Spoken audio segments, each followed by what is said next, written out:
ಗಾಜಾದಲ್ಲಿ ನಡೆಯುತ್ತಿರುವ ನರಹತ್ಯಾಕಾಂಡದ ವಿರುದ್ಧ ಪ್ರತಿಭಟನೆಗೆ ಅವಕಾಶ ಕೊಡಲು ಮುಂಬೈ ಪೊಲೀಸ್ ನಿರಾಕರಿಸಿರುವುದನ್ನು ಪ್ರಶ್ನಿಸಿ ಮುಂಬೈ ಹೈಕೋರ್ಟ್ನಲ್ಲಿ ಹಾಕಿದ್ದ ಅರ್ಜಿಯನ್ನು ತಿರಸ್ಕರಿಸುತ್ತಾ ಪೀಠವು ಮಾಡಿರುವ ಸಂವಿಧಾನ ವಿರೋಧಿ ಟಿಪ್ಪಣಿಗಳನ್ನು ಸಿಪಿಐ ಪೊಲಿಟ್ ಬ್ಯೂರೋ ಬಲವಾಗಿ ಖಂಡಿಸಿದೆ. ಅರ್ಜಿಯನ್ನು ತಿರಸ್ಕರಿಸಿದ ಪೀಠ, ಬಾಂಬೆ ಹೈಕೋರ್ಟ್ ನಮ್ಮ ದೇಶದಲ್ಲಿಯೇ ಸಾಕಷ್ಟು ಸಮಸ್ಯೆಗಳಿವೆ, ನೀವು ದೂರದೃಷ್ಟಿ ಇಲ್ಲದವರು ಎಂದು ಹೇಳುವ ವಿಷಾದ ವ್ಯಕ್ತಪಡಿಸಿವೆ. ನಿಮ್ಮ ದೇಶವನ್ನೇ ಒಮ್ಮೆ ನೋಡಿ, ದೇಶ ಪ್ರೇಮಿಗಳಾಗಿ, ಇದು ದೇಶ ಪ್ರೇಮವಲ್ಲ ಎಂದು ಹೇಳಿದೆ.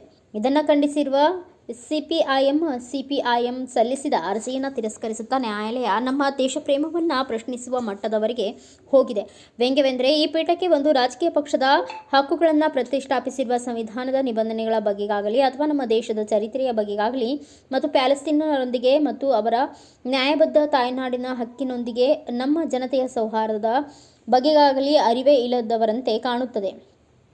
ಪೀಠದ ಟಿಪ್ಪಣಿಗಳಲ್ಲಿ ಕೇಂದ್ರ ಸರ್ಕಾರದ ನಿಲುವಿನ ವಿಭಿನ್ನ ರಾಜಕೀಯ ಪಕ್ಷಪಾತದ ವಾಸನೆ ಸೂಸುತ್ತಿವೆ ಎಂದು ಖೇದ ವ್ಯಕ್ತಪಡಿಸಿದರು.